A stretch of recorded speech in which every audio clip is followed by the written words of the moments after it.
네, 안녕하세요. 오늘은 한국은행에서 발행한 AI와 한국경제 이슈노트. 이걸 좀 핵심적인 내용 위주로 같이 짚어보려 합니다. 네, 안녕하세요. 이게 빠르게 진행되는 고령화 사회에 한국에서 AI가 가지는 경제적 의미, 잠재적 영향, 또 우리의 준비 상태, 이런 걸 다루는 상당히 중요한 자료인데요. 맞습니다. 시의적절한 분석이라고 생각합니다. 특히 AI가 가져올 그 생산성 향상, 이런 밝은 측면도 있겠지만 동시에 노동시장의 변화라든가 잠재적 위험 요인들도 있을 텐데 이걸 좀 균형 있게 살펴보려 합니다. 당신에게 가장 중요한 정보와 시사점을 좀 명확하게 전달해 드리는 것. 이게 이번 분석의 목표라고 할 수 있겠네요. 네. 자, 그럼 바로 시작해 볼까요? 이 보고서를 보면 정말 놀라운 숫자가 먼저 눈에 딱 들어옵니다. 네, 그쵸. AI 도입으로 한국 경제 생산성이 최대 3.2%, GDP는 최대 12.6%까지 높아질 수 있다니. 이건 고령화로 인한 성장 둔화를 상당히 상쇄할 수 있다는 뜻이겠죠? 바로 그 점이 중요합니다. 노동력 감소라는 이 구조적인 문제에 직면한 한국 경제에 AI가 정말 강력한 성장 동력이 될 수 있다. 이런 가능성을 보여주는 거죠. 잠재력 자체는 분명히 크다고 볼 수 있습니다. 네. 하지만 여기서 우리가 주목해야 할 점은 이 엄청난 혜택이 과연 모두에게 골고루 돌아갈 수 있을까 하는 점입니다. 아, 그 점이요. 보고서에서도 대기업이나 좀 업력이 긴 기업에서 AI 도입 효과가 더 뚜렷하게 나타난다. 이렇게 지적했죠. 맞습니다. 구체적으로 어떤 이유 때문일까요? 이게 단순히 자본력 차이만은 아닐 것 같은데요. 네, 맞습니다. 자본뿐만 아니라 AI 활용에 꼭 필요한 양질의 데이터 확보 문제라던가 또 축적된 기술적인 노하우, 그리고 이걸 실행할 수 있는 인력 같은 여러 요인에서 기업 간 격차가 존재하기 때문입니다. 아하. 회계 분석 결과도 이걸 뒷받침하고 있고요. 결국 AI 발전이 의도치 않게 기업 간의 생산성 격차를 더 벌릴 수도 있다는 점. 네. 이게 정책적으로는 매우 중요한 시사점입니다. 그렇군요. 중소기업이나 신생기업들이 소외되지 않도록 좀 적극적인 지원이 필요해 보입니다. 네. 기업 간 격차 문제도 중요하지만 개인들의 일자리에도 큰 변화가 예상되는데요. 그렇죠. 그 부분도 중요하죠. 네. 국내 일자리의 절반이 넘는 51%가 AI 도입의 영향을 받는다니 정말 큰 숫자입니다. 네, 상당한 비율이죠. 특히 이 중에서 27%는 대체 위험이 큰 그룹 HELC라고 하더라고요. 맞습니다. 하이 익스포저, 로우 컴플리멘터리 그룹이죠. 게다가 여성, 청년층, 그리고 좀 의외인데 고학력, 고소득층에서 AI가 기회자, 위기로 작용할 가능성이 크다. 이런 분석도 흥미롭더라고요. 과거 기술 변화와는 좀 다른 양상 아닌가요? 그렇습니다. 이게 기존의 자동화와는 조금 다른 패턴을 보일 수 있다는 거죠.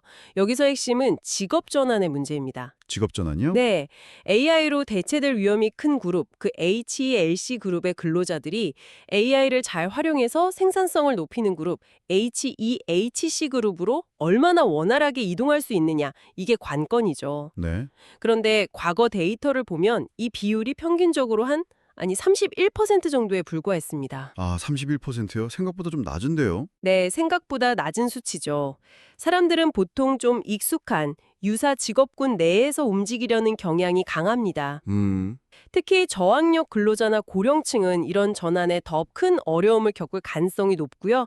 실직 후 재취업 분석에서도 그런 경향이 나타납니다. 그렇군요. 근문적으로는 한국 노동시장의 경직성 그리고 소위 말하는 이중 구조가 이런 유연한 이동을 가로막는 큰 장벽으로 작용할 수 있다는 겁니다.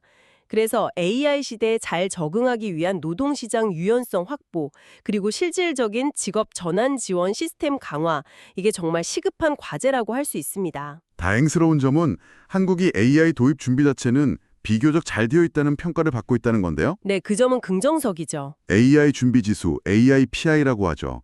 이게 세계 15위, 특히 혁신 및 경제통합 부문은 3위라고 하니 디지털 인프라나 혁신 역량은 확실히 강점인 것 같습니다. 네, 그 부분은 분명 우리의 강점입니다. 세계적인 기술 기업들도 있고 탄탄한 ICT 인프라가 있으니까요. 하지만 보고서가 좀 날카롭게 지적하는 부분이 바로 인적 자원 및 노동시장 정책 부문입니다. 아, 그쪽이요? 네, 순위가 24위로 상대적으로 낮죠. 이것이 바로 앞서 이야기한 노동시장의 구조적인 문제와 딱 직결되는 지점입니다. 그렇군요. 노동시장 정책이 뒷받침되어야 한다는 의미네요. 맞습니다. 세부적으로는 공교육 투자라던가 디지털 역량 강화 노력도 중요하지만 동시에 비정규직이나 자영업자 같은 이런 취약계층을 위한 사회 안전망 확충이 매우 중요합니다. 네. AI 전환 과정에서 누구도 뒤처지지 않도록 하는 그런 포용적인 정책 설계가 핵심이라고 봅니다. 노동시장 규제를 좀 합리화하고 직업 전환 지원을 강화하는 노력도 당연히 필요하고요. 물론 이 모든 논의 속에서 한국 경제의 그 강력한 무기죠. 반도체 산업의 기회도 빼놓을 수는 없겠죠. 아, 그럼요. AI 붐 덕분에 반도체 수출이 2030년까지 2배로 뛸 수도 있다. 이런 전망도 있던데요. 이런 산업적 강점이 전반적인 AI 준비 상태에 긍정적인 영향을 주지 않을까요? 물론입니다. 반도체 산업의 호황은 관련 산업의 투자와 고용을 늘리고 국가 경제 전반에 긍정적인 파급 효과를 줄 수 있습니다. 이건 분명 AI 시대를 맞아서 한국이 가진 아주 중요한 기회 요인입니다. 네. 다만 이 기회를 제대로 살리고 그 과실이 경제 전반으로 잘 퍼지게 하려면 앞서 계속 강조했던 것처럼 노동시장의 유연성 확보와 인적 자본 투자가 반드시 병행되어야 합니다. 특정 산업의 강점만으로는 AI 전환이라는 이 거대한 파도를 성공적으로 넘기는 좀 어렵습니다. 오늘 살펴본 한국은행 보고서는 AI가 우리 경제에 가져올 정말 엄청난 잠재력과 기회를 보여주는 동시에 네. 기업 간 격차 심화나 노동시장의 구조적 변화 같은 이게 만만치 않은 도전 과제들이라는 것을 명확히 제시하고 있습니다. 맞습니다. 잠재력을 현실로 만들고 또 위험은 최소화하기 위한 우리 사회 전체의 지혜와 노력이 필요한 시점인 것 같네요. 네, 그렇습니다. AI라는 이 거대한 기술 변화는 단순히 경제 지표상의 숫자를 넘어서 당신의 일과 삶에 직접적인 영향을 미치게 될 겁니다. 네. 이런 변화의 파도 속에서 당신은 어떤 준비를 하고 계신가요? 개인의 노력도 물론 중요하지만 동시에 우리 사회 전체가 이 전환을 어떻게 하면 더 유연하고 또 포용적으로 만들어갈 수 있을지 함께 깊이 고민해봐야 할 중요한 질문이라고 생각합니다.